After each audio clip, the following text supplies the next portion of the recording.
Na hii ni sehemu ya mwisho msikilizaji kwenye story yetu nzuri kabisa ya Isabela iliyotayarishwa na Kiti Fefe. Na sehemu ya mwisho bwana, ambao ni sehemu ya kwanza, yani sehemu ya mwisho, sehemu ya kwanza tulioishia ni baada ya kuona Isabela anapewa taarifa na X. Just imagine unataka kuingia kwenye ndoa alafu X anakuambia ni X wa mpenzi wako. Sasa anakuambia kwamba wewe huyo mtu unaingia naye kwenye mahusiano anatumia nyota yako.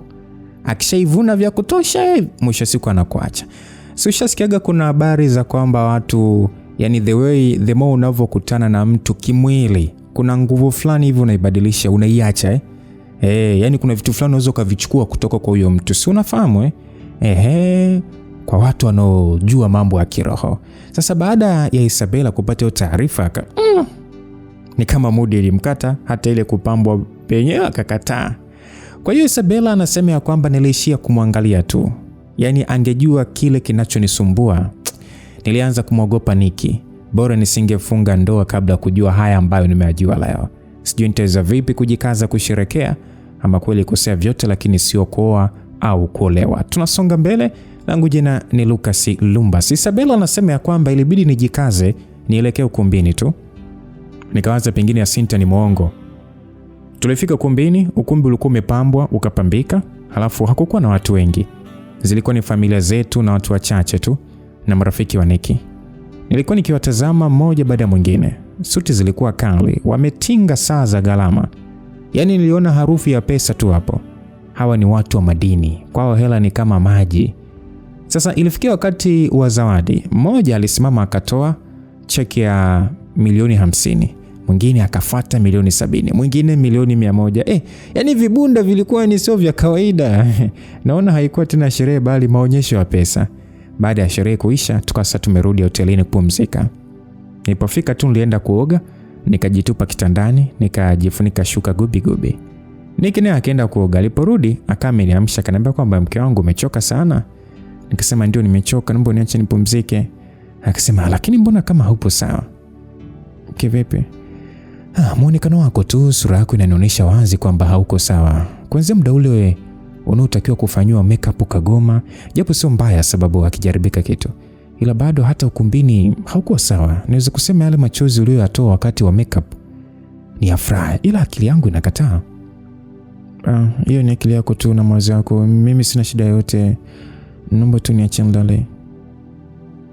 Sawa. Baada ya kumjibu hivyo nikajifunika vizuri, kisha nikalala. Asubuhi niliwahi kuamka sana, nikaenda kuoga. Nikakaa kwenye sofa hapo hotelini, nikawa sasa napitia picha kwenye simu yangu nichague za kuposti. Mara Niki akaamka, akanisabai pale akasema mke wangu mamkaje? Salama tu. Vipi umeamka muda mrefu? Ndio. Twende basi tukaoge basi kisha niagize kifungua kinywa.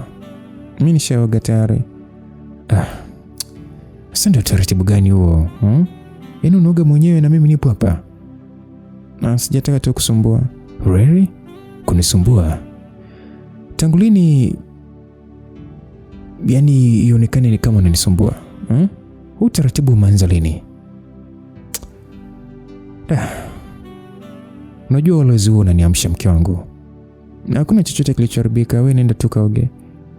Kwani mimi naondoka leo? Usinipo kila siku. Bella, nikisema haupo sawa unakataa.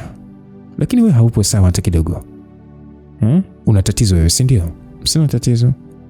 Okay, ukiwa tayari utaniambia unasumbuliwa na nini. Ngoja nikaoge kisha tupate chai. Tutoke kidogo, kama utahitaji chochote tukanunue. Maana kesho inabidi tusafiri. Tunaenda Dubai. Sikutaka kukuambia mapema mama. Dubai? Hapana. Kwa nini? Hapana tu. Mimi sitaki kwenda, nahitaji tu kurudi nyumbani pumzike. Kivipi sasa? Mke wangu, hii ni safari ya kwenda kuspendi. Nyumbani utapumzika vipi na unafahamu kabisa kuna ndugu na jamaa ambao walikuja kuhudhuria harusi yetu. Wengine bado wapo pale nyumbani hawajaondoka. Tunaenda Dubai, tunakaa tu wiki, tukirudi ndio tutakuwa na uhuru pale nyumbani. Nikinahitaji kwenda nyumbani, mimi sihitaji kusafiri. Sawa mke wangu. Niki alinijibu na kwenda kuoga. Nilitoka nje nikaenda kumpigia Sinta kumuuliza kama ni kweli anayoyasema. Akaniambia ni kweli, ila yeye kaniambia mimi nichunguze mwenyewe. Niwe makini maana Niki mambo yake ni mazito. maana anatoaga kafara hadi wa uvuvi wake. Nikakumbuka bana. Nikumbuka siku ile ambayo nilikutana na Yasinta kwa mara ya kwanza. Ilikuwa ni siku ambayo mvuvi wake Nikki alikufa maji. Sasa nizidi kuogopa. Nikamuuliza kwamba lakini Yasinta, namba yangu umezipata wapi? Akasema kwamba Bella, siwezi kukutajia leo, nipa namba yako maana hutaamini. Muhimu tu ni kwamba nimekufikishia ujumbe muhimu na hivyo hatua uchukue mwenyewe, au ni vibaya niliyosema? Nikasema hapana, niliuliza tu. Asa nilibaki na mawazo, nafanya nini? Au najinaswa vipi na hili balaa? Basi nilimaliza kuongea na Yasinta, nikarudi chumbani. Nilikuta Nikki kashatoka kuoga. Waifu Linda wapi? Nje. Kufanya nini? Aliniuliza, akanishika mkono. Ulikuwa baridi sana. Nikatoa. Niache bwana, mikono yako baridi. Hivi mbona umekuwa mkali? Shida nini? Sina shida yoyote. Kwa hiyo ni hilo tu. Okay, niambie nini unahitaji? Nahitaji kurudi nyumbani. Sawa, nyumbani utarudi. Basi muda huo Betty akanipigia na kuniambia eti Nikki kamdokeza kuwa tunaenda Dubai. Anaomba tu nimletee zawadi za Dubai. Ningejua mwenzake hapa mimi sihitaji kwenda. Nilimuitikia tu. Ila nikawaza hivi, Dubai ni pa kukataa kwenda kweli? Jamani, tunazungumzia Dubai, sio Kariakoo. Dubai. Niliwaza sana, nikaamua tu niende huko Dubai. Mengine yatafuata baadaye. Kama kuchunguza, nitachunguza polepole. So nilimtumia ujumbe mfupi Betty, nikamwambia kuwa nikirudi kutoka Dubai nitamtafuta tuongee, nina mambo muhimu. Basi tulisafiri mpaka Dubai. Nikki alijaribu kunifanya ni enjoy na niwe happy, ila mimi sikuwa na mood kabisa. Basi akawa tu mpole. Baada ya wiki tukawa tumerudi nyumbani. Tulipofika nyumbani ikabidi sasa tufungue zawadi zetu ambazo hatukufungua, na zingine tulikuta watu wamezileta tukiwa honeymoon. Tulifungua chache kwanza. Kesho yake niliomba niende kwa Betty kumpelekea zawadi nilizomletea kutoka Dubai. Nikki alinipeleka, kisha yeye akaondoka kisiwani huko kufuatilia mambo yake ya uvuvi. Sasa nikamwelezea Betty kila kitu kinachonisumbua. Alishtuka sana, akaniambia kwamba inawezekana ikawa kweli au uongo. Tusimwamini sana huyo dada, pia tusimpuuzie. Cha kufanya hapa ni kuchunguza polepole. Ila sasa hata ukichunguza na ikawa kweli, utafanya nini sasa? Na hii ni ndoa ya Kikristo, haivunjiki bibie. Maneno ya Betty alinifanya nitulie kidogo. Unajua ndoa ya Kiislamu wenyewe, unaweza kaivunja tu hata wiki ijayo. Ndoa ya Kikristo kuivunja sio kirahisi. Na kama kweli kuna jambo nyuma Nikki, basi halitaki papara. Linataka akili, subra na utulivu. Sasa nikamjibu kwamba Betty, yani unajua nisielewe hapa cha kufanya. Betty akasema ndio maana nasema sio na haraka, cheza kama hujui chochote, chunguza taratibu, ukimkabili bila ushahidi utajiumiza mwenyewe. Nikasema sawa, nitachunguza polepole. Basi nikaa kwa Betty siku nzima. Usiku Nikki alikuja kunichukua kama kawaida. Alikuwa tu ni mpole, hata zaidi ya kawaida. Hakuniuliza maswali mengi, aliniangalia tu mara kwa mara kana kwamba anahakikisha niko sawa. Tuliporudi nyumbani tulianza kufungua zawadi zilizobaki. Zilikuwa nyingi tu, perfume za gharama, vito, saa, hata bahasha zenye pesa. Nilikuwa nikifungua tu, lakini moyo wangu haukufurahia kama mwanandoa mpya anavyopaswa kufurahia. Usiku huo Nikki alinivuta karibu yake. Bella, najua kuna kitu kinakusumbua, lakini nimeamua nikupe muda ili uniambie. Ila samahani kama nitakuwa nakosea. Unajua naenda wiki na zaidi sasa hatujapatiana haki ya ndoa. Hivyo nilikuwa naomba leo Nikki, naomba nipumzike, nimechoka. Bella, hata sijamaliza kuzungumza. Hivi kuna tatizo gani? Niambie basi, Niambie nijue nini kinakusumbua ili nikae nijue mke wangu ana hiki na hiki. Sumbuliwa na chochote. Hivi kwa nini haupo sawa na mimi? Kila ninachosema mwenzangu ni kama haupo vile. Sijisikii kufanya chochote. Niache tu nipumzike. Sawa. Nikki alijibu kinyonge, ila mimi wala hata sikujali. Sikuwa hata na hamu na yeye tena. Kila nikimwona najisikia kumogopa. Siku zilianza kupita. Nikki alikuwa anasafiri sana kwenda kisiwani kufuatilia mambo ya uvuvi na migodini. Mara nyingi alikuwa anaondoka asubuhi na kurudi usiku au siku inayofuata. Sasa mimi bado nilikuwa nawaza nitaanzia wapi kumchunguza. Siku moja Elia akawa bwana amekuja nyumbani na kuniambia kwamba anataka tuongee.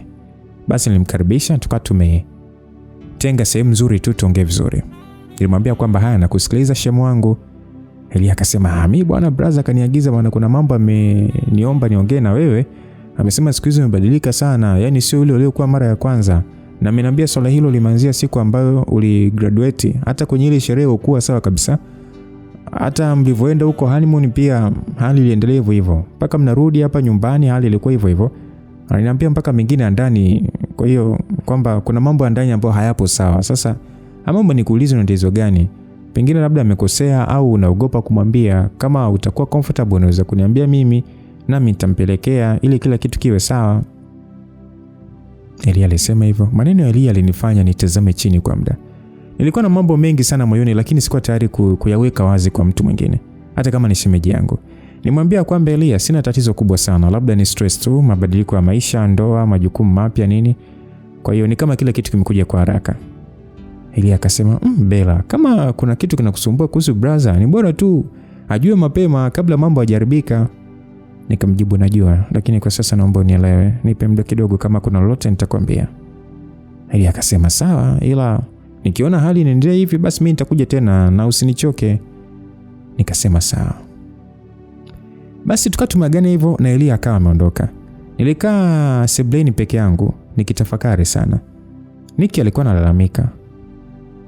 Maana yake aliona kabisa mabadiliko yangu, lakini bado sikuwa tayari kufunguka. Nilihisi kama nikizungumza sasa nitaharibu. Usiku Niki alirudi akiwa amechoka. Alinikuta nimekaa kimya nikitazama TV. Bella, Elia alikuja hapa leo. Ndio. Alisema nini? Aliniuliza tu kama niko sawa. Na uko sawa? Niko sawa Niki, wala usingemsumbua Elia mwanangu. Sawa. Siku zilizofuata niliamua kubadilika kidogo, sababu nilitaka nafasi ya kuchunguza bila Niki kushuku chochote. Hata Beti akaniambia kwamba inabidi nifanye hivyo ili isiwe tabu kupata ushahidi. Nilianza kuwa mpole kidogo kwake. Nilimsikiliza, nitabasamu, hata nijaribu kupika chakula ninachokipenda. Alifurahi sana. Niliona alivyoanza kurudi yule Niki wa mwanzo, mchangamfu, mkarimu, mwenye mapenzi. Lakini kadri yeye anavyozidi kuniamini, ndivyo mimi nilivyozidi kuwa makini. Nilianza kuangalia ratiba zake, safari za ghafla, simu zake zilizokuwa anajibu pembeni, alivyokuwa akitabasamu haraka nikikaribia. Nijifanya sioni, lakini kila kitu nilikuwa nakiwekea kumbukumbu. Siku moja Niki aliniambia atasafiri kwenda kisiwani kwa siku 2. Nilimtakia safari njema kama mke mwema, nilimbusu shavuni na kwa hiyo alivyoondoka ile nikaanza kupekua vitu vyake, maana siku hiyo alijisahau akaacha kabati wazi. Kwa hiyo nilifungua mlango wa kwanza nikaanza kupekua. Nilianza na nguo, hakukuwa na cha kunishtua. Nikamia drawer zingine, ndani kulikuwa kuna bahasha kadhaa. Nilifungua moja baada ya nyingine, nikakuta ni kama kuna mikataba tu mbalimbali, hati za viwanja na hati za nyumba. Nilipoendelea kuangalia, nilikutana na bahasha nyingine. Ndani yake kulikuwa na picha nyingi za wanawake tofauti. Sasa nikajiuliza, hivi haya yote ni nini Niki? Nijiuliza kimoyomoyo. Nilikaa kitandani nikiwa nimeshika picha zile. Nilirudisha kila kitu kama kilivyokuwa. Usiku ule mimi sikulala, akili yangu ilikuwa imejaa maswali kuliko majibu. Nikampigia Beti, nikamwambia nilichokiona. Alishtuka akaniambia kwamba nifanye kama tulivyokubaliana, kwamba nifanye kama sijui chochote, nimchunguze zaidi. Yaani nikusanye ushahidi kwa akili. Sasa Niki aliporudi, nilimkaribisha kwa uchangamfu kama kawaida. Alifurahi sana, alinibusu akanikumbatia. Asubuhi ilipofika, Niki aliamka mapema akaondoka kwenye shughuli zake kama kawaida. Jioni Niki alirudi nyumbani akiwa na bashasha sio ya kawaida. Bella my wife, jiandae vizuri jioni hii, nataka tutoke out, twende dinner mahali pazuri sana. Out? Kuna nini special leo? Unaonekana mbona una furaha sana? Hamna kitu, nataka tu tutoke pamoja.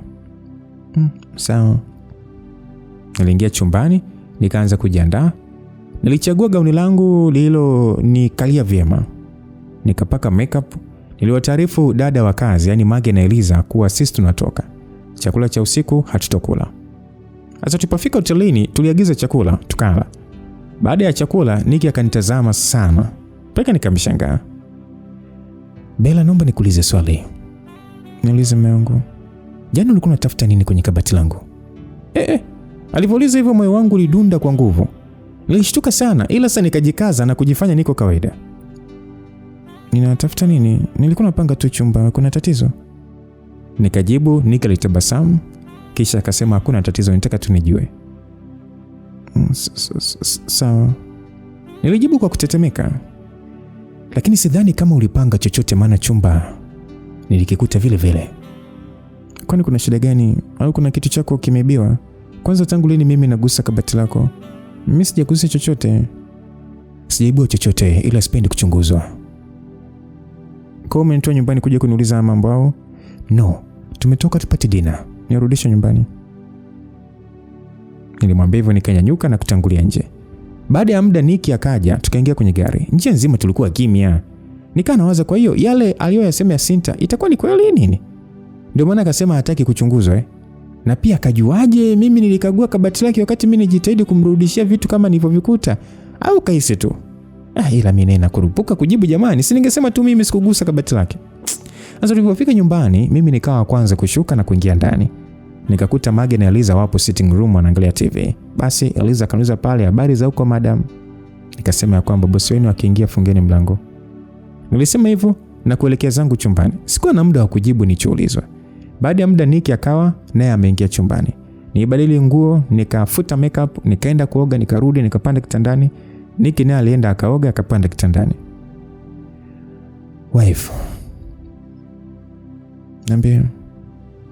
I'm sorry kama nimekosea kuuliza. Hujakosea, kama kuna kitu chako kimeibiwa useme tu.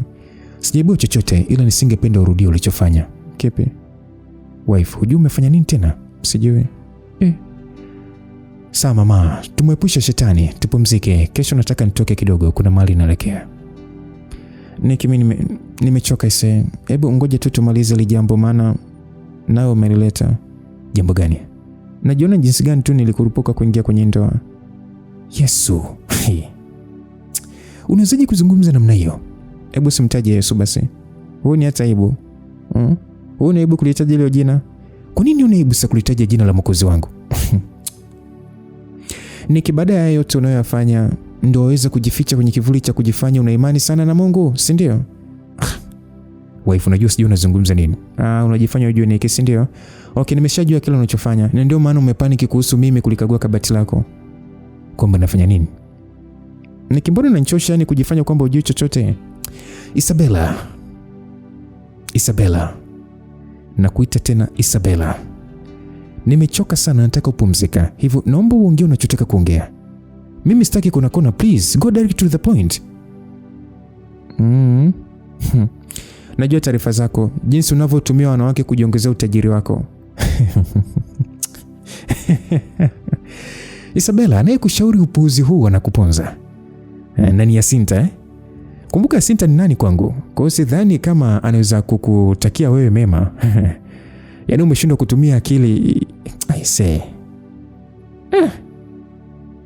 Mbona umenasa kwenye mtego wake namna hiyo? Usinifanye mimi mtoto mdogo. Na zile picha nazo kaweka yeye kwenye kabati lako ama? Picha gani? Za wanawake wako? What? Isabella, hebu chukua muda utafakari hiki unachokifanya sasa hivi, sawa? Tafakari kina athari gani kwenye ndoa na maisha yetu kwa jumla. Tafadhali nakuomba acha hiki kitu. Acha mama, sawa? Unatengeneza kitu kibaya sana. Ndoa? Sitaji ndoa na wewe. Shetani mkubwa wewe. Sitaji ndoa na wewe. Nilimjibu hivyo na kujifunika gobi. Niligeukia ukutani kabisa. Moyo wangu ulikuwa unaungua kwa hasira na maumivu. Nicky alikaa kimya kwa dakika kadhaa. Nikasikia anavuta pumzi ndefu sana, kana kwamba anazuia kama kitu kikubwa hivi kisitoke. Bella. Aliniita kwa sauti ya chini lakini sikumjibu. Akashuka kitandani pole pole, alizima taa, akaacha taa ndogo ya mezani wake. Kimya kilitawala chumba kizima, ila usingizi haukunijia. Baada ya muda Nicky akanyanyuka tena.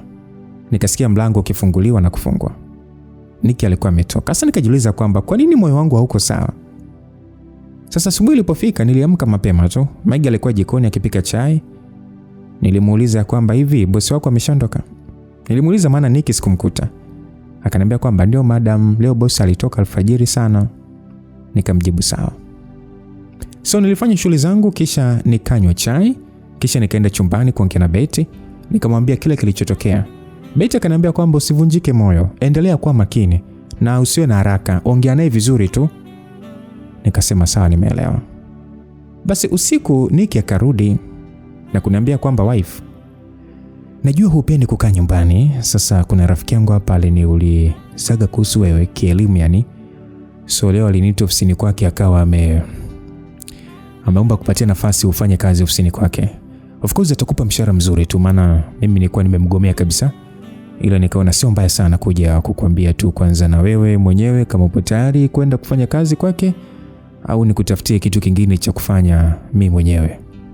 Sitaki chochote Niki. Nenda kutafuta mwenyewe kazi kama nikihitaji.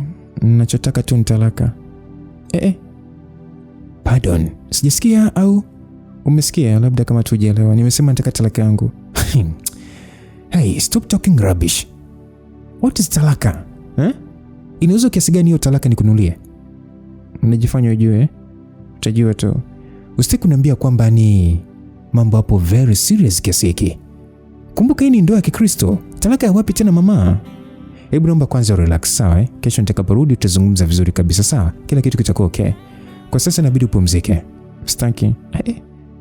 Mke wangu, hebu acha basi kumsikiliza Sinta, Unaharibu ndoa yako. Yeye hana cha kupoteza ujue. Wewe ndio unayepoteza mke wangu. Jamaa alivyoongea hivyo sikujali, nikaa nimetoka nje. Nikaanza niende kwa Betty usiku ule ama nikakodi boda kuelekea kwa Betty. Nilipofika kwa Betty akaniuliza kulikoni, ilibidi nimuelezee.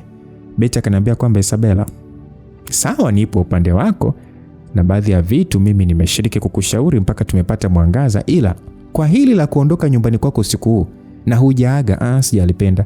Kama mume wako ameomba kesho muongee, ungemsikiliza tu. Kwa nini unakuwa na haraka namna hiyo? Betty, hivi unataka nisikilize nini Betty? Ananiambia nini sasa? Hivi Betty ungekuwa unajua ninavyojisikia au wewe ungekuwa yani mimi ungethubutu kusema hivyo? Isabella, najua unavyojisikia ila polepole ndio hatua. Kwani kesho ni mbali kumsikiliza nataka kusema nini jamani? Hebu ngoja kwanza. Betty akatoa simu yake na kupiga. Kumbe alikuwa anampigia Niki na kumwambia kuwa mimi niko pale. Niki akasema ananifuata. Nilichukia, nikamwambia Betty kwamba kama unitaki ungesema tu bwana. Basi nikaondoka kurudi nyumbani. Nilipofika nyumbani sikumkuta Niki. Nahisi alitoka kunifuata mimi. Sasa sikujua Betty hakumwambia kama nimeondoka au vipi. Baadaye naye akawa amerudi. Kwa nini unaondoka pasipo ruhusa usiku huu? Yaani unajiamlia tu, si ndio? Aliniuliza, mimi nikabaki kimya. Tumelala, tumenuniana hivyo. Asa asubuhi Betty akawa amenitumia ujumbe kuwa anaenda kwenye interview. Akitoka atapitia nyumbani kwetu. Anataka tuongee. Nikamjibu kwamba Betty, wala usijisumbue tena, vitu vyangu nitadili navyo mwenyewe. Kamba linavyo, sitaki ushauri wala maoni. Na kwangu usikanyage tafadhali sana. Niliona Betty ni snitch tu. Nikampiga block. Jioni Niki irudi nyumbani, akanikuta sebuleni, akaniuliza kwamba wife, upo okay tuongee? Nilikaa kimya, nilishia kumwangalia tu. Bella, sinaongea na wewe. Niki alisema hivyo, mimi sikumjibu kitu chochote. Nikanyanyuka na kuondoka chumbani. Sasa nilipofika chumbani nijifungia. Nilikaa kitandani, Niki alikuja kugonga mlango, sikumfungulia. Usiku ulipita kwa tabu sana. Niki ilala sebuleni sijui. Asubuhi nilipoamka nyumba ilikuwa kimya sana. Sikumkuta Niki wala kina Mage. Nikampigia simu Mage, akaniambia kuwa wamemaliza kazi, wameshaondoka kuelekea sokoni kununua mahitaji ya nyumbani. Sasa baada ya kukata simu yangu ikaita. Namba ni ngeni. Nilisita kisha nikapokea. Hello, naongea na Isabella? Ndio. Mimi ni Mr. Kevin. Niki alinipatia mawasiliano yako jana. Tulipenda CV yako, kwa hiyo tungependa uje kwenye interview siku ya kesho saa 2 asubuhi. Sawa, nitafika. Mr. Kevin alipokata simu nikajiuliza, kwa nini Niki afanye mambo bila mimi kukubali? Lakini sehemu nyingine ya moyo wangu ilisema ya kwamba hii ni nafasi yako. Nilijua nikikaa nyumbani tu nitaendelea kuwa kitega uchumi chake. Bora nikatafute hela zangu. Mchana ulipofika, Niki alirudi nyumbani. Bella, nimesikia umepigiwa simu. Ya, utaenda ama? Ndio. Basi kesho yake Niki akanipeleka nikafanya interview, ya akarudi nyumbani. Interview ilikwenda vizuri sana kuliko nilivyotarajia. Jioni niliporudi nyumbani, Niki alikuwa amekaa sebuleni akisubiri. Vipi, interview imeendaje? Vizuri tu. Bella, tafadhali usikate tamaa ndoa yetu, sawa? Naomba tuongee basi.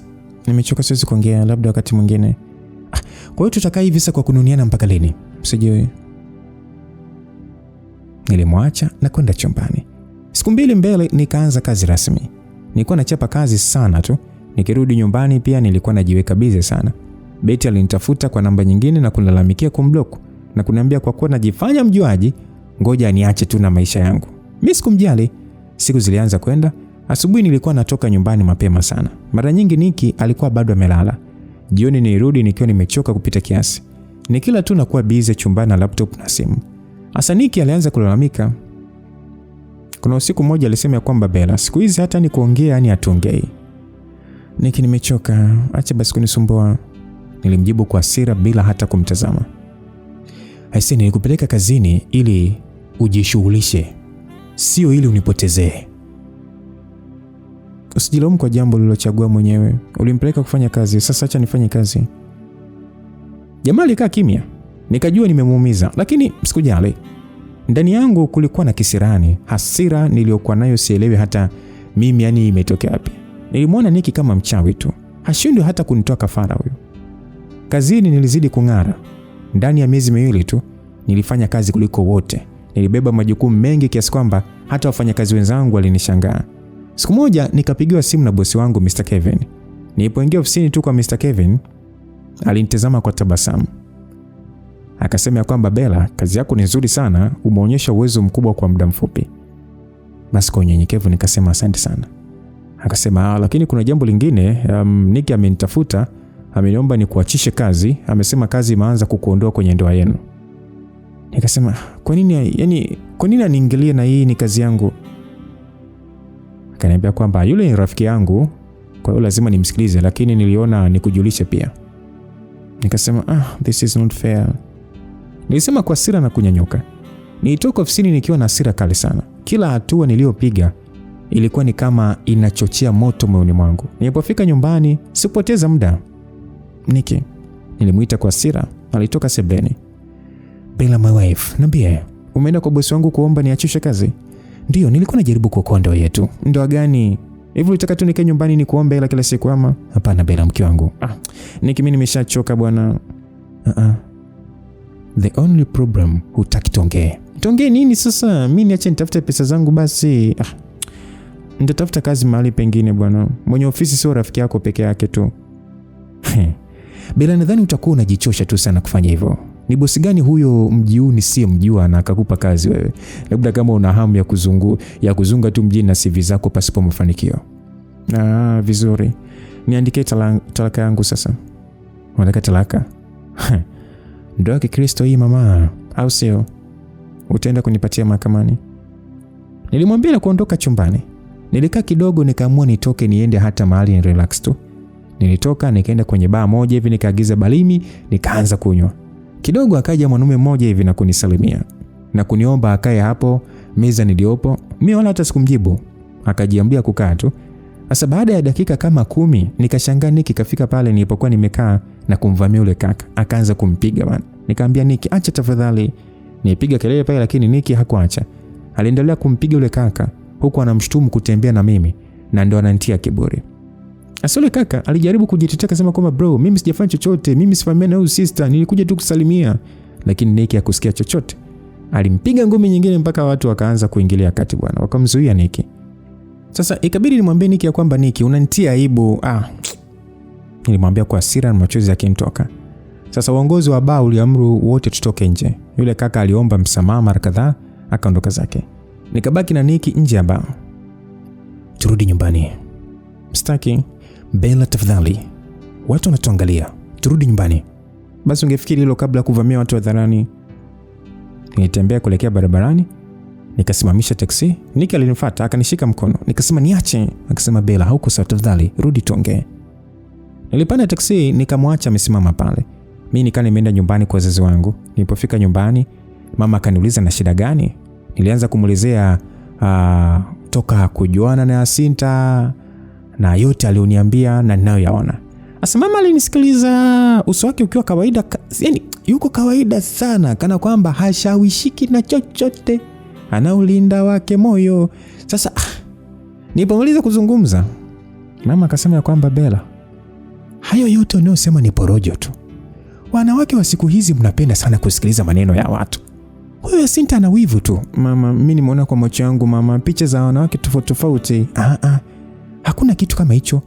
Unaona hakika gani hizo picha zinahusiana na aliyoyasema huyo mwanamke? Niki ni mume wako bwana. Ana pesa, anakutunza. Mnataka nini tena? Ndoa ina misukosuko yake, lakini sio ya kutengeneza makusudi. Maneno yake alinichoma kama kisu moyoni. Yaani mama, hapo ndipo shida ilipo mama. Hakuna anayejali mimi kama binadamu. Yaani nyinyi mnajali pesa tu. Mmeshaambiwa Niki ni mshirikina, lakini hamtaki kunishauri nitoke kwenye ndoa. Kila mtu anafumba macho kwa sababu ya mali. Wewe usithubutu kusema hivyo tena. Hiyo ni lugha ya hasira. Hakuna ushahidi wowote wa huo ushirikina wake. Na hata kama kuna matatizo, mwanamke anavumilia. Mama, yani kwa hiyo mimi yani mama nivumilie? Mama, mimi nataka mimi nivumilie mpaka lini? Nifuatwe hadharani, yani nidhalilishwe, huku bado ananitumia mimi kama moja ya anayetumia nyota yake kupata mafanikio zaidi kweli? Bado mama hakubadilika. Alitikisa kichwa tu. Akachukua simu yake.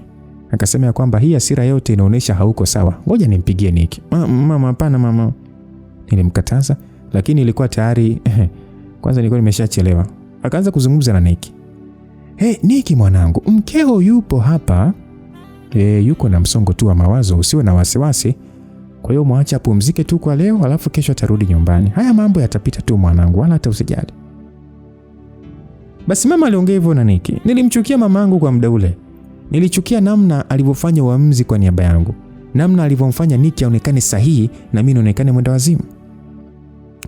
Hivi mama, kwa nini unafanya hivyo mama? Kwa nini unawasiliana naye bila kunihusisha? Kwa sababu mimi ni mama yako. Na sitaki ndoa yako ivunjike kwa maneno ya watu. Nilikaa kimya, moyo wangu uliuma. Watu ndio dhani wangekuwa upande wangu wote wananivunja moyo. Nilijua kuanzia hapo nilikuwa peke yangu. Baba alikuwa ametoka, aliporudi akanikuta nyumbani. Ilibidi sasa tudanganye nimekuja tu kusalimia, kesho narudi kwangu. Asubuhi ilipofika mapema sana, hata jogoo hakuwa amewika vizuri. Niliamka ili niondoke. Sikunywa hata chai. Yaani sikusema na mtu. Nilitoka nikamwandikia mama ujumbe mfupi kwamba narudi nyumbani kwangu. Sasa nilipofika nyumbani nikakutana na Niki amekaa sebleni, kana kwamba alikuwa ananisubiri. Macho yetu yalikutana kwa sekunde chache. Yaani hakuna aliyesema neno. Kabla hata tujaanza kuzungumza, mlango ukagongwa, nikafungua. Askari wawili wakaingia, wakatusalimia, kisha Niki akauliza tuwasaidie nini? Basi askari polisi mmoja akasema kwamba bwana Niki, kuna malalamiko yamewasilishwa kituoni. Unatakiwa tuende kituoni kwa mahojiano. Kuna mtu amekuja kushtaki kwamba umemshambulia. Niki akasema sawa. Niki alisema hivyo kisha akafuatana na wale askari. Baada ya muda Niki airudi. Nikamuuliza kwamba nini kimeendelea. Akatabasamu kwa dharau tu akasema kwamba hakuna, nimeshamaliza. Mbele ya pesa hakuna kinachoshindikana. Nimemlipa yule kijana, kila kitu kimeisha. Niki, hivi unajisikiaje kusema hivyo kwa urahisi namna hiyo? Yaani kila tatizo lako wewe ni pesa, kupiga watu, kufunika makosa, kudharau sheria. Si ni mambo ajabu kabisa unafanya. Bella, na wewe unaongelea mambo ya ajabu, Wewe unachokifanya ukioni, unanidharau hadharani, unaondoka nyumbani bila ruhusa. Umenisababishia mpaka mimi nifikie hapa. Kwa hiyo kupiga watu, kunitia hofu ndio sawa, si ndio? Anyway, unataka nini kwani? Nataka talaka yangu. Talaka? Kama ndio unayotaka basi sawa, nimekubali. Tutaenda mahakamani, tunatengua hii ndoa yetu. Basi na iwe hivyo. Basi niseme hivyo. Siku chache baadaye Niki alinijulisha kwamba kesho tunaenda kanisani. Wachungaji wanataka kuzungumza na sisi kabla jambo lolote la mahakama halijaendelea. Hivyo ujiandae. Nikasema sawa. Basi kesho yake tulitoka kuelekea kanisani. Tulipofika kanisani, tuliwekwa kikao na mchungaji pamoja na wazee wa kanisa. Wazazi wangu na wazazi wa Niki. Mchungaji alianza kuzungumza akasema kwamba ndoa yenu ni ya Kikristo. Mliahidi mbele za Mungu na kanisa. Hii si ndoa ya kuachana, mnajua hilo kabisa, Bella, mwanamke wa Kikristo uvumilia bana. Nikasema mchungaji, nimevumilia sana mchungaji. Asa mama yangu akatikisa kichwa kwa huzuni akasema kwamba Bella, ndoa haikosi misukosuko, Niligeuka nikamwangalia mama nikasema mama, Niki alinifanyia fujo hadharani, alinivunjia heshima mbele ya watu. Huo ni msukosuko au ni ukatili? Mimi sikatai nilikosea, lakini haya mambo yanaweza kusamehewa. Kanisa linajua hilo. Nick alizungumza hivyo. Mchungaji akasema kwa msisitizo kwamba kanisa halitabariki talaka. Tutajaribu suluhu. Kwa hiyo tuwapeni tu muda wa maombi na ushauri. Nilijua hapa tayari kanisa alikuwa upande wangu. Baada ya kikao, wazazi wangu walinivamia bwana. Baba akasema kwamba wewe naomba usiniingizia aibu kwenye familia, umesikia? Wanawake wengi wanavumilia. Hivi kwa nini wewe ushindwe? Hivi unajua ndoa haiwezi tu kuvunjika kirahisi pasipo sababu za kueleweka. Na huna hizo sababu, mpuzi wewe. Wewe unaamka tu ni umeshiba makande afu unasema tu unataka talaka. Unataka talaka ya nini? Kwa kosa gani ilitokea? Jinga wewe. Nisisikie tena hizo habari zako hizo za kipumbavu. Baba alisema kwa ukali. Nijaribu kujielezea lakini hakuna aliyenisikiliza bwana. Licha msimamo wa kanisa, Nick aliendelea na hatua ya kisheria.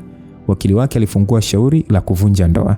Siku ya kwanza mahakamani, hakimu alisema kuwa mahakama wanatambua kuwa hii ni ndoa ya Kikristo. Sheria inatutaka kujaribu suluhu kwa nguvu zote kwanza. Kama ikishindikana ndio itafanya uamuzi wa kuivunja. Sasa baada ya kujiridhisha kwa ushahidi mzito, nilijua tu hapo nishakwama. Kanisa lilikuwa kinyume changu. Familia yangu ilikuwa kinyume changu. Pia nikawa na wasiwasi pengine Nick anatumia pesa kuweka ugumu. Sasa baada ya kutoka mahakamani siku ile, nirudi nyumbani nikiwa nimechoka sana kubishana na watu ambao walipaswa kunielewa. Nilikaa peke yangu chumbani nikajiuliza, nitakaa mpaka lini nikitegemea mtu ambaye ananiona kama kitega uchumi chake? Sasa hapo ndipo uamuzi ulipokuja moyoni mwangu. Nahitaji kazi. Nilianza kuwasiliana na marafiki zangu wa chuo tuliomalizana nao pamoja. Wawili kati yao walionyesha kunisaidia, ambao ni Asha na Neema. Sasa wakaniunganisha na ofisi mbili tofauti walizokuwa wanafanya kazi wao. Siku ya kwanza niliandaa CV zangu vizuri tu, nilivaa smart. Nilipofika ofisi ya kwanza ambao sasa nafanyia kazi Neema, nilipokelewa vizuri tu. Niliingia kwa bosi mwenyewe, alipokea CV yangu, akaanza kuisoma. Lakini kadri alivyokuwa akisoma, macho yake yakaanza kuniangalia tofauti. Yaani alikuwa ananiangalia kwa makini kupita kawaida. Akaweka CV chini akaniuliza kwamba samani, jina lako kamili ni Isabella Peter, si ndio? Kwa kujiamini nikajibu ndio. Akasema, na wewe ni mke wa Nick, si ndio? Nikasema ndio. Akasema, samani sana dada, sitaweza kukuajiri. Nilishtuka nikauliza kwamba kwani nimekosa nini kwenye CV zangu? Akasema, haya sio maamuzi yangu, ni maagizo tu kutoka kwa mmeo. Nikasema, maagizo ya Nick? Akasema ndio, alinitaarifu kuwa hataki mkeo afanye kazi ofisini. Ukija kuomba kazi nikwambie imeshindikana. Kwa hiyo tafadhali nisamehe sana, mimi siwezi kupingana na bwana mkubwa. Yule bosi alisema hivyo. Niliumia. Ilibidi nichukue CV zangu niondoke. Nilitoka pale nikiwa na hasira sana juu ya Nick, kwa sababu niligundua Nick alikuwa ananibana kila mahali. Nirudi nyumbani nikiwa nimeumia sana moyoni, lakini bado sikukata tamaa. Nilijisemea labda ni bahati mbaya tu. Sasa wiki iliyofuata nikaenda ofisi ya pili. Interview ilikwenda vizuri mno. Bosi alionekana kuvutiwa na uwezo wangu. Nilianza kupata matumaini, lakini mwisho wa mazungumzo akauliza kwamba je, una uhusiano wote na Nicholas? Moyo wangu kadunda kwa kasi, nikasema ndio, ni mume wangu. Nilijibu hivyo tu kwa unyonge. Akasema, hatutaweza kukuajiri.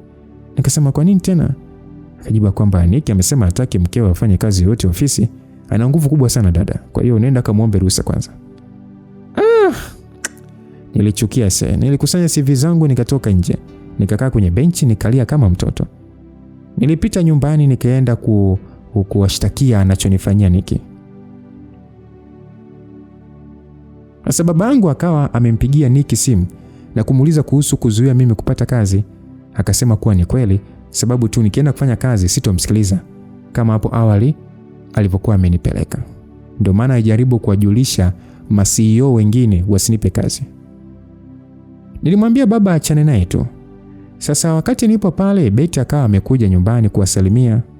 Akawa ameniuliza kwamba ndoa yako inaendeleaje? By the way, nilimsikia mnafanya utaratibu wa kupeana talaka. Nilimsikia Nick nani hayo mambo, akizungumzia hayo mambo. Nikamjibu ya ndio hivyo. Betty akasema, kwani sababu haswa ni nini ya wewe kutaka talaka? Au ndio vile ulivyoambiwa na Yasinta mumeo mshirikina sijui anatumia nyota za wanawake? Nataka tu nijitoe kwake. Bella, yani nilikuwa mimi nasikia mwanamke mjinga ataibomoa ndoa yake kwa mikono yake, nikawa sielewi. Ila sasa hivi najionea kwako Bella. Isabella, wewe ni mjinga. Tena ni mjinga sana. Yaani unataka kuiacha ndoa yako kwa sababu ya ex wa bwana wako? Yaani yule ni ex mimi sikatai nilikuwa upande wako, ila kwa sasa hivi nimezinduka. Hivi ufahamu kwamba yule ni ex wa bwana wako? Ila wewe mwenye ndoa yako huzinduki, ndio kwanza umezidi kuharibu. Nikuongea hivyo unamaanisha nini? Siku ambayo Nicky alikuja nyumbani kukufuata, ukaondoka kabla hata hajafika, alinielezea vingi sana kuhusu huyo Yasinta, kuwa siji alimgombanisha na wanawake wengi tu sababu ya kuwadanganya, siji Nicky anatumia nyota za wanawake. Wengine alidiriki kabisa kuambia kwamba watatolewa kafara, na wengi waliamini kama wewe tu. Betty. Kwani huyo Nicky unadhani anashinda kukudanganya? Mimi alinionyesha hadi chatting za Yasinta akimtaka aache kumharibia mahusiano yake kwa habari zake za uongo. Hivi unajua Yasinta alijibu nini? Alijibu kwamba kuwa hatoacha. Hawezi kumwacha yeye alafu afurahie kumuona anafurahi na mwanamke mwingine. Sasa mtu ambaye ni mbaya, sijui mshirikina, yeye Yasinta bado ampigania wa nini sasa? Alafu wewe ukumbuki siku ya kwanza unaonana na huyo Yasinta, si alikuvamia kukutaka wachana mwanaume wake? Sasa akaona hamjagombana kwa fujo zake, akaamua aje kiupole. Yaani hapo bado tu yaani hujazinduka. Kwamba mtu gia kwanza alikuja nao kafeli, atumia akili gani sasa? Inawezekana kuwa hivyo, ila najiuliza yeye alikuwa anajua vipi mpango wetu na Nicky? Akajua tunafunga ndoa na graduation yangu yote 9, 10 alipata vipi namba yangu? Itakuwa tu kuna mtu alimpa hizo taarifa. Tena pengine hapo kwenu. Labda inaweza kuwa hivyo. Basi ndio hivyo. Wewe kaendelea maisha na mume wako mwaya. Achana na talaka. Maana hata kama mpeane talaka ni kujifariji tu. Ndoa ya Kikristo haivunjiki ndugu yangu. Sawa, nitaenda kuzungumza naye.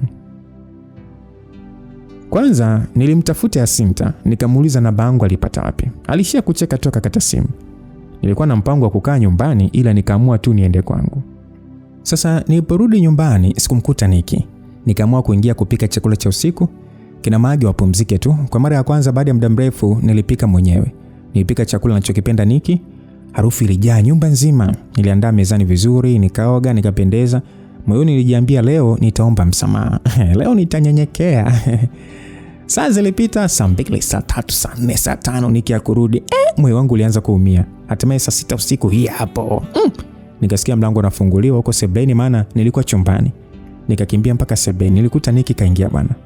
Basi nilimwita kwa furaha pale, nikamkumbatia kwa nguvu. Kwanza mwamba mwenyewe alishtuka. Akanitoa kifuani mwake, akaniangalia kwa mshangao, akauliza Bella, kuna nini? Nikupikia chakula chako unachokipenda. Nilisema huku sasa nikimtazama machoni, nikitarajia tabasamu. Lakini ilikuwa tofauti. Hakuonyesha hata kufurahi. Samahani, tayari nimeshakula nikotoka. Nimechoka sana, nahitaji kupumzika. Maneno yale yaliniumiza sana, lakini bado sikukata tamaa. Sawa, basi hata nikuandalie maji basi uoge. Hakujibu, alielekea chumbani, akajimwagia maji haraka kisha akajilaza kitandani. Nilikaa pembeni ya kitanda, nikajaribu kuanzisha mazungumzo. Nicky, naomba tuzungumze kidogo. Bella, sina muda kuzungumza kwa sasa, nimechoka sana.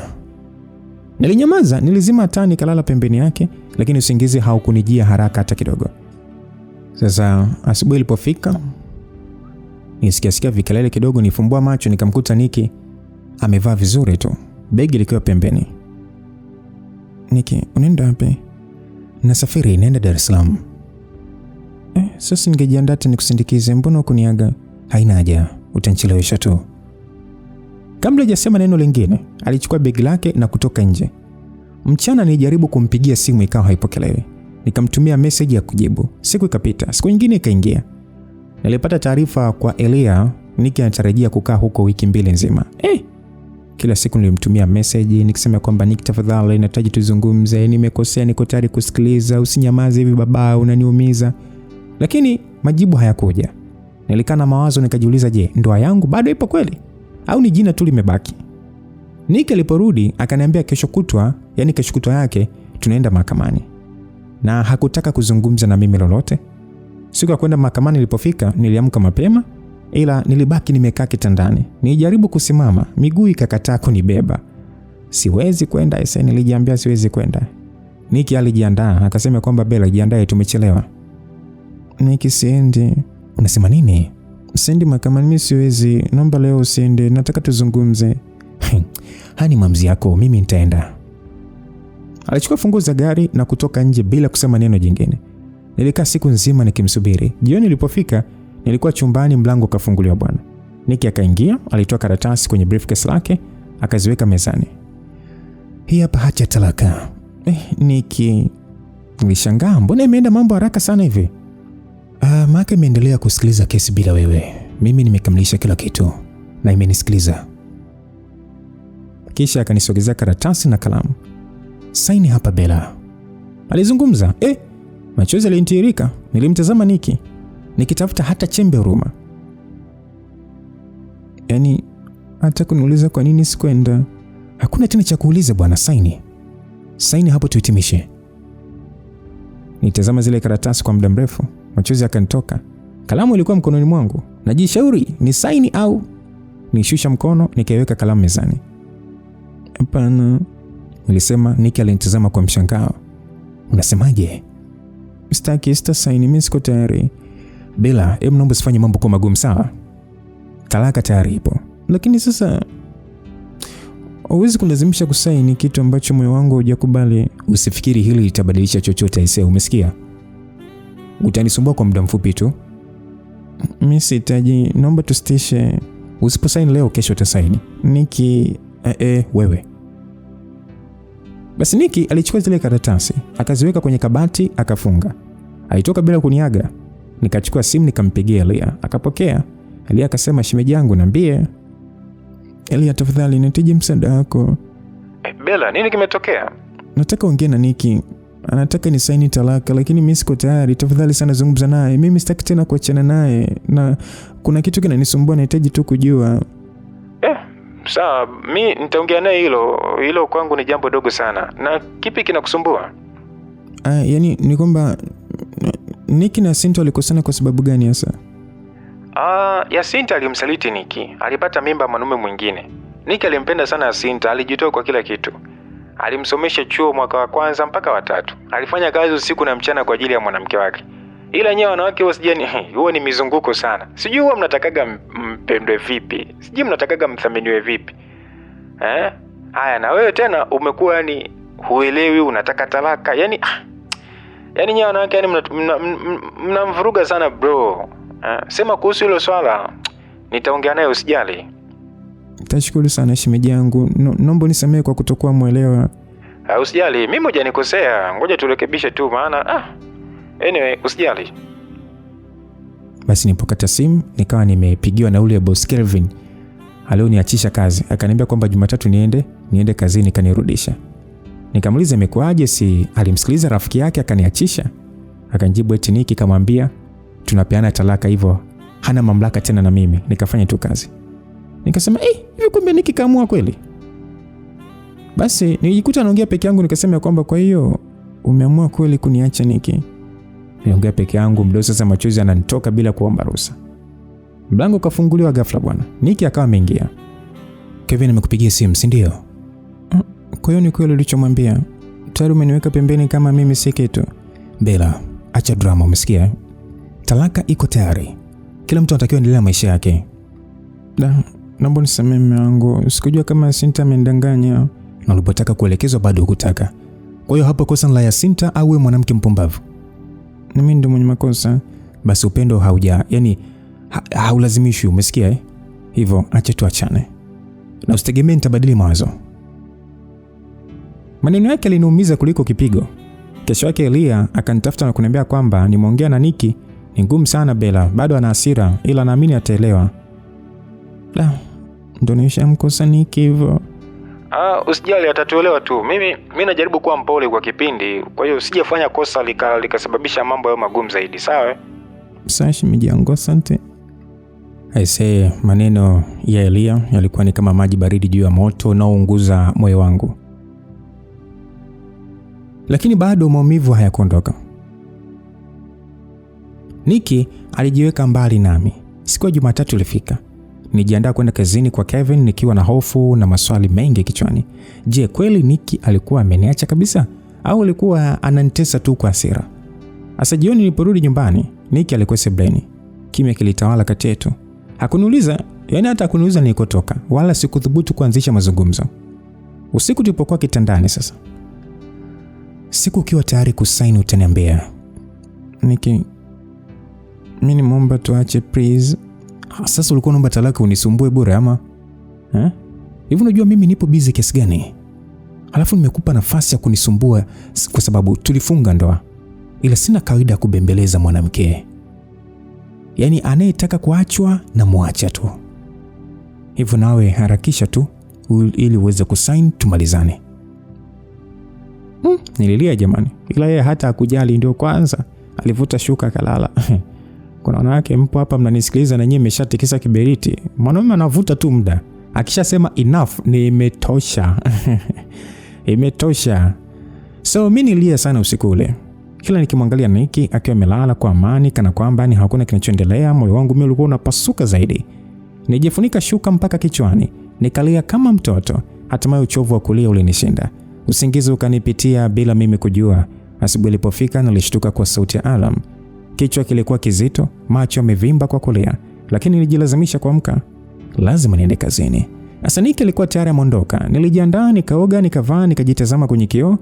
Mwanamke niliyemwona hakuwa yule niliyemzoea. Alikuwa dhaifu, mchovu, mwenye macho yaliyojaa huzuni. Nilifika kazini nikajaribu kufanya kazi, lakini akili yangu hata haikuwa pale. Kila nikikumbuka maneno ya Nikki kwamba harakisha kusaini tumalizane, moyo ulikuwa unaniuma zaidi. Sasa jioni iliporudi, Nikki akaniuliza kwamba umetoka kazini? Kwa upole tu nikajibu ndio. Okay, kesho akili wangu anataka majibu, kwa hiyo usinipoteze muda. Nikisaini kwa kunilazimisha, utafurahi kweli? Furaha sio swala hapa, maana kuitaka ni kumaliza kilichoanza tu. Basi nikaondoka chumbani, nikasema nitafanya chochote lakini sipo tayari kuachana na Nikki. Siwezi kupoteza ndoa yangu kirahisi hivi. Nilimtafuta boss Kevin kumuomba ruhusa kuwa kesho nahitaji kwenda mahali. Akanipatia ruhusa. Basi nilipanga kesho niende kwa mchungaji kuomba watuite tena na Nikki watusuluhishe. Asubuhi ilipofika, niliamka mapema tu. Nilivaa kwa heshima, nikatoka bila Nikki kujua. Nielekea kanisani kwa mchungaji. Nilipofika mchungaji alinikaribisha vizuri tu. Nilipiga magoti nikasema kwamba tafadhali mchungaji, naomba muite Nikki tena, naomba sana mtusaidie. Mimi siko tayari kuachana, niko tayari kubadilika, kusikiliza, kuvumilia, lakini sio kuachwa. Mchungaji alinyanyua akasema kwamba tutajaribu Bella, lakini unajua suluhu lazima iwe ya pande zote mbili. Nikamwambia mchungaji, naomba tujaribu tena hata mara ya mwisho. Basi mchungaji alikubali, akampigia Nikki simu, aliweka simu sikioni, akasubiri ikaita, hatimaye Nikki akapokea. Mchungaji akasema, Nikki, ni mchungaji hapa, mkeo yuko hapa, anaomba kikao kingine cha suluhu. Nikki akajibu wampe muda.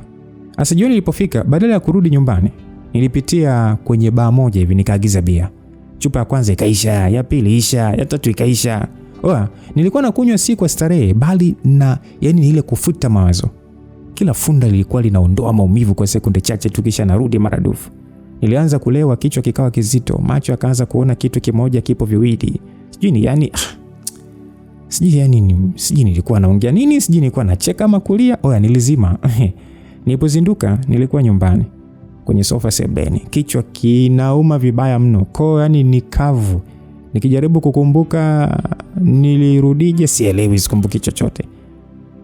Habari za asubuhi. Sauti ya Nikki ilinifanya nistuke. Niligeuza kichwa. Nikki alikuwa amesimama karibu na mimi. Uso wake umejaa hasira. Unajua umefanya nini jana? Alianza kuzungumza kwa sauti kali kidogo. Mimi nilikuwa nimenyamaza tu. Umejishusha heshima. Bella, unatoka kazini unaenda kunywa mpaka unazimia. Unataka dunia ikuoneje yani? Kama mke wa nani? Unanidhalilisha. Mimi siwezi kuwa na mwanamke mlevi. Kama hivi ndivyo ulivyoamua kuishi, basi talaka ni lazima. Machozi alinilenga, lakini sikuwa na nguvu ya kujitetea. Nikki alimuita Mage aliyekuwa jikoni, kisha akaambiwa kwamba mtengenezee supu ya kukata hangover. Nikki alimwambia hivyo Mage, na Mage akasema sawa boss. Asa Nikki akachukua funguo zake, akasema narudi jioni. Alisema hivyo kisha akaondoka. Mage akawa ameniletea ile supu, lakini akaikataa. Ninyanyuka sasa na yumba. Nikaanza kukusanya vitu vyangu, nikamtumia Nikki ujumbe mfupi kuwa nipo tayari kusaini ile talaka. Akasema anakuja sio muda mrefu. Sasa baada ya nusu saa akawa amekuja, akatolea ile karatasi, akanionyesha mahali pa kusaini, nikasaini. Nikki akatunza ile karatasi akaondoka zake. Nikusanya kila kinachonihusu. nikakodi gari nikaondoka kwetu. Nilipofika wazazi wangu wakanipokea tu vizuri, wakasema ishatokea, nikubali matokeo.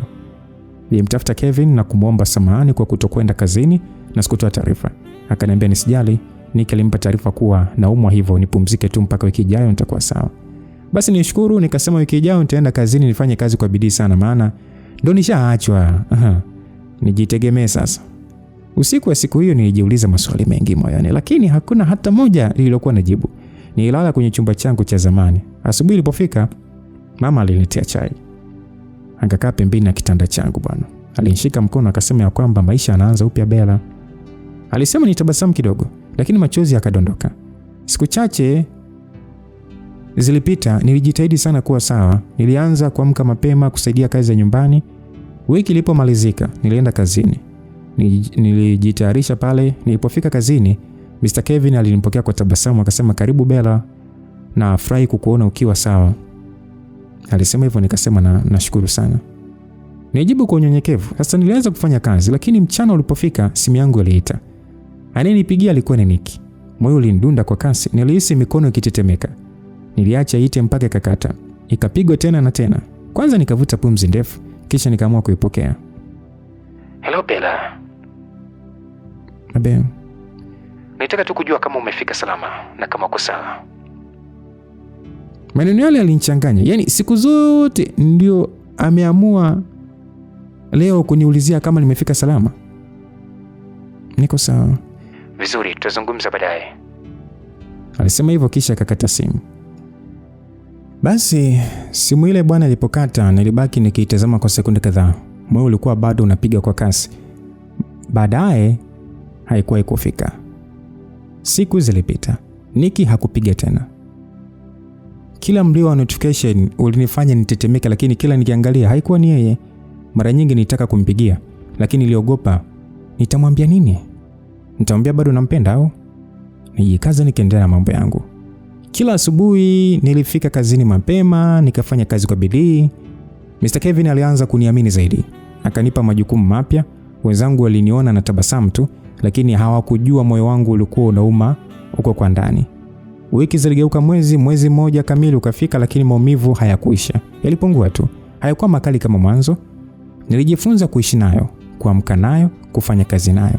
Siku moja jioni nilikaa peke yangu chumbani tu, nikachukua simu, nikafungua contact pale, nikatafuta jina la Nicky. Kidole changu kilitetemeka juu ya kitufe cha kupiga. Nilishindwa. Nikaweka simu chini, sikupiga ese. Siku moja nilikuwa nimezama kabisa kwenye kazi zangu. Sasa mlango wa ofisi ukafunguliwa. Nilinyanyua macho, nikamwona Mr. Kevin akiwa amesimama mlangoni. Akaniambia kwamba Bella, kuna mzigo wako hapo nje kwenye parking yangu, hebu ufuate. Nilishangaa, mzigo? Mbona mimi sijaagiza chochote? Basi nijibu kwa mshangao. Mr. Kevin atabasamu kidogo akasema kwamba hata mimi nimeshangaa, njoo twende tu. Basi tulitoka wote pale wawili, tukashuka mpaka parking. Huwa kuna parking yake binafsi, hapaki pamoja na magari ya wafanyakazi wengine. Nilipofika karibu na eneo hilo, macho yangu yakakutana na magari mawili. La kwanza lilikuwa ni la Mr. Kevin, la pili lilikuwa ni gari jipya kabisa, limefungwa ribbon kubwa tu ya rangi nyekundu juu ya bonnet. Nilipokaribia, macho yangu yakatua kwenye kioo cha mbele. Kulikuwa na maneno yalikuwa yameandikwa kwa maandishi makubwa meupe kwamba happy birthday my wife. Nilipokuwa bado nimesimama nikiwa nimechanganyikiwa, nikasikia sauti nyuma yangu ikisema ya kwamba happy birthday wife. Niligeuka nikakuta Nicky alikuwa amesimama nyuma yangu, mikononi akiwa na keki, uso wake ukiwa na tabasamu. Nilimuita pale kwa mshangao. Nicky akasema kwamba sikutaka siku yako ipite kinyonge. Basi Mr. Kevin akasema kwamba jamani, narudi dakika moja tu. Kisha akaondoka kuelekea ofisini. Nikabaki pale mimi na Nicky, nikiwa sijui nini kinaendelea. Nilimtazama Nicky kwa mshangao mkubwa sana. Nikauliza kwamba hii inamaanisha nini? Nicky alitabasamu akasogea karibu yangu. Ni siku yako mke wangu. Mke wako kivipi yani? Wakati umeniacha. Nilisema kwa sasa machozi yanalenga. Nitakuelewesha yote. Kwa sasa hii gari ni zawadi yako, sitaki tena uje kazini kwa public transport mama. Nicky, gari yangu mimi? Yeah. Aliweka keki juu ya bonnet ya lile gari, kisha akafungua mlango wa dereva. Akatoa kadi ya gari, kisha akanikabidhi. Isome. Alisema hivyo, mikono yangu sasa ilikuwa inatetemeka. Nikapokea bwana. Nilipoifungua kusoma hivi, jina langu lilikuwa limeandikwa humo. Kabla hata sijasema neno, nikasikia makelele nyuma yetu, watu wakiimba wimbo wa birthday.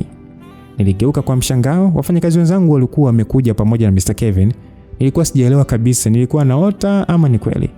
Nikaambiwa nikate keki kakatwa pale parking, wote tukala wakinitakia heri ya siku yangu. Mimi nilikuwa nacheka tu na kulia kwa wakati mmoja. Hasa baada ya muda Nick akamgeukia Mr. Kevin akasema kwamba bosi, leo namchukua birthday girl hapa, atakuja kazini kesho. Mr. Kevin akasema hilo halina shida kabisa, leo ni siku yake. Basi Nick akamwomba mfanyakazi mmoja wa hapo asaidie kuendesha lile gari jipya. Mimi na Nick tukapanda gari lake, tukaondoka pamoja. Njiani mimi sikusema neno, nilikuwa bado nimeshikwa na mshangao mzito. Tukawa tumeenda kwa Nick. Nilipofika nilisimama mlangoni. Nyumba ilikuwa imepambwa kwa mapambo ya birthday, mishumaa, maputo, maua kila kona. Ndani nilikuta wazazi wangu, wazazi wa Nick pamoja na Betty na Elia. Nigeuka kumtazama Nick, macho akiwa yamejaa maswali mengi kuliko majibu. Asa nisimama pale mlangoni kama sanamu tu. Miguu ilikuwa ni mizito, moyo ulikuwa unapiga kwa kasi isiyoelezeka. Basi Nick akasema, Bella, njoo ndani. Akanishika mkono, watu wakapiga makofi pale kwa furaha. Mamangu alikuja akanikumbatia kwa nguvu, akasema happy birthday mwanangu. Alisema kwa machozi yakimtoka. Sasa babangu naye akasema kwamba Mungu akubariki Bella. Babangu naye alisema hivyo. Niligeuka kumwangalia mama mkwe wangu, naye akaja akanikumbatia pia. Nilimtazama Nick, alikuwa amesimama pembeni tu. Nilimuita akaitika pale, nikasema kwamba naomba unielezee kinachoendelea tafadhali. Nilisema hivyo. Aliwatazama wote waliokuwa sebleni. Kisha akasema, jamani, nitaomba kitu, tukate kwanza keki tule, tusherekee, kisha mnipe dakika chache na mke wangu tuzungumze. Hivyo Bella, please. Tumeandaa keki, tule kwanza kisha tutazungumza baadaye. Basi ikabidi tu nitulie, nikakata keki, nikawalisha nao wakanilisha, tukasherekea wenyewe. Baada ya hapo Nick akasema kwamba twende chumbani. Nikamfuata tu. Tulipofika chumbani, Nick akaniambia kwamba Bella, najua na maswali mengi, najua nimekuumiza, najua nilikosea kunyamaza, lakini nikwambie tu kwamba ile uliosaini haikuwa hati ya talaka. Unasema nini? Ya, hakuna talaka pale. Ni wewe tu kurupuka kwako, hukusoma ni kitu gani kile. Basi ile karatasi ilikuwa ni ya nini? Nick alivuta pumzi ndefu, kisha kazungumza. Ilikuwa ni hati ya kiwanja. Nilinunua kwa jina lako, na pale ulitakiwa kusaini kama mmiliki halali uliyenunua. Nick, unazidi kunichanganya eti. Mimi na wewe hatujaachana mama. Nakupenda sana mke wangu. Na nilishakusamea uliponikwaza. Nick, umesema nini tena? Bella, nimekosea kukufanya uamini umeachwa, lakini sikuwa tayari kukupoteza. Nilidhani umenichoka, nilidhani unipendi tena eti. Napenda Bella. Tunaanza upya. Leo ni siku yako na nataka iwe mwanzo wa furaha yetu. Asante mume wangu, na kuahidi sitarudia kuamka hadi kwako. Basi alimkumbatia pale kwa nguvu. Nick akasema kwamba Bella, sitaki tena machozi yako mama. Nami nikasema nataka amani na furaha mume wangu. Akasema usijali, utapata yote hayo na zaidi mama. Basi akanionyesha ile hati. Nilifurahi sana. Wakati huo ilikuwa ni jioni. Akaniambia kuwa anataka twende dinner mimi na yeye. Nikamwambia sasa sina hata nguo za kubadili, itakuwaje sasa? Akanitolea nguo mpya na viatu alinunulia bwana. Nikasema umeandaa yote lini? Nimuuliza kwa sasa nikimtazama machoni. Akajibia kwamba kwa muda mrefu tu Bella, nilikuwa na ngoja siku sahihi. Basi tukawa tumejiandaa pale, tukatoka kuelekea kupata dinner. Tulipokuwa dinner sasa, tulikuwa kama wapenzi wapya. Nikamwambia kwamba Nick, asante sana kwa kunichagua tena. Nick akasema sikuwahi kuacha kukuchagua Bella. Kiukweli nilienjoy sana siku hiyo. Tukawa tumerudi nyumbani, wazazi wakawa wametuweka kikao na kushukuru tumerudi kuwa sawa. Wakuu zangu ndio wakawa wazungumzaji wakuu. Baba mkwe akasema kwamba wanangu, maisha ya ndoa hayana raha kila mara, lakini kila changamoto ni fursa ya kujifunza, kuimarisha uhusiano na kuonyesha subira. Kila nyakati za shida, kumbukeni kuzungumza, kuelewana na kusameheana, sawa? Upendo wa kweli una nguvu zaidi ya migongano yote. Baba alisema hivyo. Sasa mama mkwe naye akasema kwamba na Nick, usisahau kumpenda Bella. Yaani Bella ni zaidi ya maneno. Ni kuonyesha kwa matendo yako kila siku, kuwa na uaminifu na kumheshimu kama mke wako. Usiruhusu mtu yeyote au kutokuelewana kuvuruga kile ambacho mmejenga kwa pamoja. Mama mkwe alivyosema hivyo, na akasema kwamba kila ndoa ina changamoto zake, lakini hekima ni kujua lini unasamehe, lini unasema na lini unasimama pamoja. Kila hatua ya pamoja ni ujenzi wa msingi wa furaha yenu. Msiruhusu chochote kikwamishe ndoa yenu. Ninaahidi hatutasahau maneno yenu. Tutahakikisha upendo wetu unakuwa, unastawi na unakuwa zaidi kila siku. Si ndio wife? Nick alisema hivyo. Nilijitikiza tu kichwa kubaliana naye. Asa usiku ule ulikuwa tofauti na usiku mwingine, sio kwa sababu ya zawadi wala chakula cha dina, bali kwa sababu ya amani niliyohisi moyoni. Nilala kifuani kwa Nick, nikimsikiliza ama nikisikiliza pumzi zake kwa mara ya kwanza bila hofu. Wife, nini unataka? Nataka kujua nani alitoa taarifa zangu na namba yangu pia. Oh, sawa, tutamjua tu. Tunaweza tukamtafuta Asinta ama? Mimi hata sielewi. Basi subiria kesho tu tutamjua. Sawa. Halafu wife, inabidi ukajifunze gari sasa. Na kazi je? Kevin hana shida yule bwana. Unaenda kwanza driving school, kazi utaenda hapo baadaye ukishajua kuendesha gari. Na kama ikitokea ameshampa nafasi mtu mwingine, nitakupeleka ukafanye kazi kwingine. Sawa yangu, mimi sina tatizo juu ya hilo. Sawa mama. Basi kesho yake tuliamka mapema, tulikunywa chai na familia, kisha wakaaga kuwa baadaye wataondoka. Betty na Elia nao waliondoka mapema tu wakawahi makazini. Mimi na Nick tulitoka pamoja kuelekea driving school. Tulipofika ofisini nikafanywa usajili bwana. Nikaambiwa nianze kwenda baada ya siku 3. Tulirudi nyumbani mchana. Tulipofika Nick aliwaita Eliza, Mage na mlinzi sebleni. Sasa Nick akasema kwamba nataka nijue ni nani hapa anayetoa taarifa kwa Asinta. Nick alizungumza, ukimya ukatawala. Eliza akasema kwamba sio mimi boss. Mlinzi naye akasema mimi pia sijui chochote. Mage naye akasema hata mimi sina mawasiliano yote na yule dada. Sasa Nick akasema ni sawa, lakini mjue kitu kimoja tu, nimehaki namba zenu zote. Mawasiliano yenu yote nayapata. Najua mhusika ni nani. Basi wote wakatazamana. Nilitaka mhusika ajitaje kwa hiari ili asamehewe, lakini kwa kuwa hakuna anayekiri, basi mhusika asimame mwenyewe, akusanye vitu vyake, arudi kwao, asimpotezee muda tena kuanza kumpointi. Ghafla Mage akapiga magoti. Wewe umeshasikia mtu mmehakiwa. Unadhani nini kinaendelea? Mage akaanza kuomba pale msamaha, akasema bosi samahani, nimekosea nisamee. Sasa nikauliza kwamba ni wewe au? Mage akasema ndio ni mimi nilikuwa na wasiliana ya Asinta, naomba unisamee madam. Mage aliniambia hivyo. Sasa nilimjibu Mage kwamba mimi tena nikusamee. Hebu ongea na bosi wako.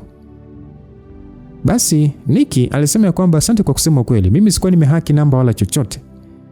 Lakini huna nafasi tena hapa.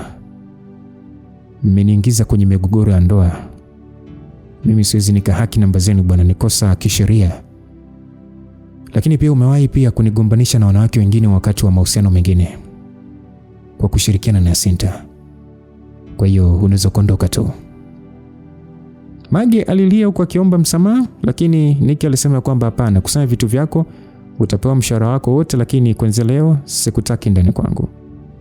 Mage alilia mno, lakini msamaha haukupatikana. Akaondolewa hapo ndani, akachukua mizigo yake na kuondoka kwao. Sasa baada ya kila kitu nikaambia Nick kwamba nina swali. Nick akasema uliza wife. Zile picha nilizoona kwenye kabati ni za kina nani? Hao ni wanawake ambao Asinta alinichunganisha nao. Sikuzihifadhi kwa ubaya, nilikuwa nazipitia tu nikijiambia labda siku moja nitampata wa kudumu. Basi kwa sasa wa kudumu tayari nipo. Naomba usichome tu hizo picha. Sawa wife. Basi Nick alichukua zile picha, akazichoma moto. Hasa kesho yake tukiwa ndani, ghafla tukasikia sauti huko nje kwamba Nick toka nje, toka nje. Nick akasema kwamba ni Asinta, ngoja nikamsikilize anataka nini. Nick alisema hivyo, nami sasa nikafuata nyuma. Tulipofika nje tukamkuta Asinta alikuwa amesimama katikati ya uwanja, macho akiwa mekundu, nywele zimevurugika. Yaani ni kama akakurupushwa hivi huko alipotoka. Mkononi alikuwa ameshika chupa ya bia. Sasa Nick alimuuliza kwamba unataka nini? Asinta akasema kwamba nakutaka wewe, mimi siwezi kabisa kuachana na wewe, kama unitaki najiua mimi. Nick akasema hivyo ni mzima kweli?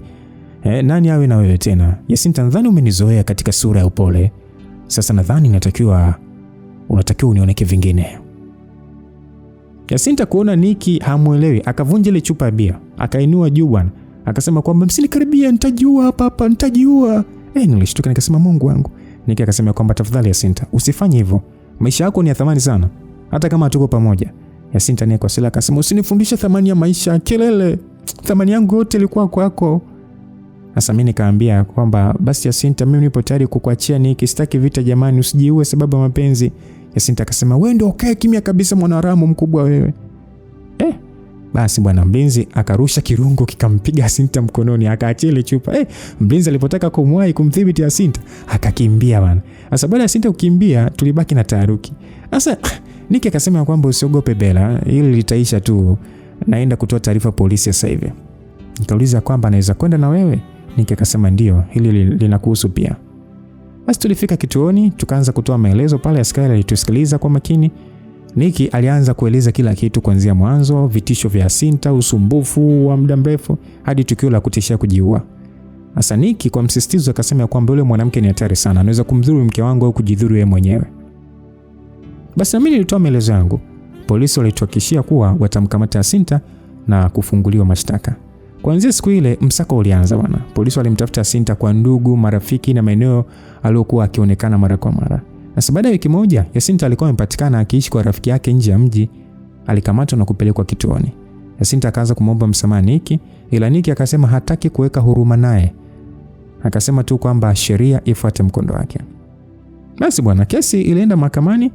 Baada ya kusikiliza pande zote, hakimu alitoa hukumu kwa Yasinta kwa makosa kutishia maisha, usumbufu wa kudumu na tabia hatarishi.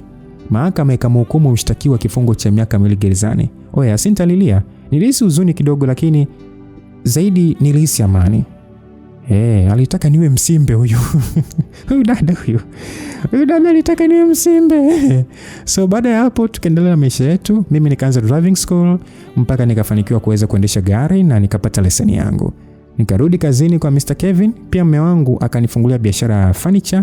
Kwa nikaa naiendesha mwenyewe tu kupitia msimamizi wangu. Miezi michache mbele ndoa yetu ikajibu bwana. Yaani nikafanikiwa kupata ujauzito na tukabarikiwa kupata mtoto wa kiume, tukamuita Devi. Sasa miaka 2 na miezi kadhaa baadaye, siku moja bwana nikiwa natoka mjini na mwanangu kununua mahitaji ya nyumbani, nikakutana na Yasinta. Ndio nikajua hivi kumbe ameshatoka jela. Akanisalimia vizuri tu, akaanza kunielezea jinsi anajutia kwa vitendo alivyofanya kwa Niki. Mimi nilikuwa nasikiliza tu, sikuona hata umuhimu wa maneno yake. Baadaye nikamwacha na kuendelea na mambo yangu. Sasa niliporudi nyumbani nikamhadithia Niki, akasema tu niachane naye, hataki hata kumsikia. Hivyo nikamwambia samahani, sitomwambia tena chochote kuhusu huyo mtu.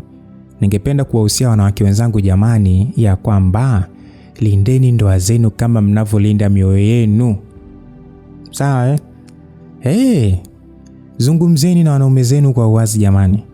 Msifiche hasira zenu wala maumivu yenu. Kuna wale watu ambao wengine yani wewe unahisi tu kununa, huyo mtu ulionaye si malaika, sio malaika kwamba ajue chochote unachokipitia. Ongea. Sasa jidai wewe una kisirani sijui wewe. Ukiona dalili sio za kawaida, chukua hatua mapema, usinyamaze. Umesikia? Pia jithamini sana. Sawa Mwanamke anayejiheshimu na kujitambua hawezi kuruhusu mtu wa tatu kuharibu kila alichokijenga kwa upendo na uaminifu. Na mwisho kabisa, chagueni amani jamani. Kutafuta njia kutatua matatizo aliyopo kwenye mahusiano ni njia sahihi sana. Mimi tangu nimechagua kuwa muelewa, kutokurudia tabia zangu za ajabu zilizosababisha migogoro, sijawahi kujuta. Na hapa ndo mwisho wa simulizi yetu. Mtayarishaji wa hii simulizi ni Kitifefe na aliyekusimulia simulizi ni mimi rafiki yako Lucas Lumbas. Kwa mapenzi ya Mwenyezi Mungu jamani, tukutane sehemu nyingine ama simulizi nyingine inayofuata. Sio sehemu nyingine. Tumefikia hapa mwisho. Tukutane kwenye simulizi mpya inayofuatia hapa Lumbas simulizi. Bye bye.